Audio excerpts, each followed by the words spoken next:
১ November থেকে polythene জাতীয় সব ধরনের ব্যাগ নিষিদ্ধ এবং কোনো ক্রেতাকে এ ব্যাগ দেওয়া যাবে না। এছাড়াও কাঁচা বাজার ও পলিথিন উৎপাদন কারখানায় অভিযান চালানো হবে। ১ নভেম্বর থেকে আমরা কাঁচা বাজারে প্রয়োগ করতে যাচ্ছি। একই সাথে ১ নভেম্বর থেকে পলিথিন যারা উৎপাদন করেন সেখানেও আমরা জোরে আমাদের অভিযোগগুলো পরিচালনা শুরু করব।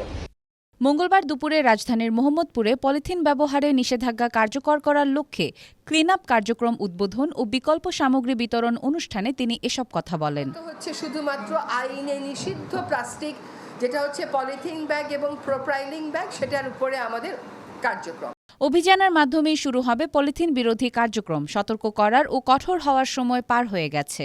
সৈয়দা রিজওয়ানা হাসান জানান, ব্যবসায়ীদের সঙ্গে আলোচনা করে এই তারিখ নির্ধারণ করা হয়েছে। পলিথিনের ক্ষতিকর প্রভাব উল্লেখ করে তিনি জানান, আন্তর্জাতিকভাবে এর ক্ষতির মাত্রা প্রমাণিত হয়েছে। বিকল্প হিসেবে পাট, কাপড় ও কাগজের ব্যবহার করা যেতে পারে। বিকল্প হচ্ছে পাট, বিকল্প হচ্ছে কাপড়, বিকল্প হচ্ছে কাগজ। গত ৯ সেপ্টেম্বর পরিবেশ উপদেষ্টা জানিয়েছিলেন, আগামী ১ অক্টোবর থেকে সুপার শপে কোনো পলিথিন শপিং ব্যাগ রাখা যাবে না। বিকল্প হিসেবে ক্রেতাদের ক্রয়ের জন্য সুপার শপের সামনে পাট ও কাপড়ের ব্যাগ রাখতে হবে।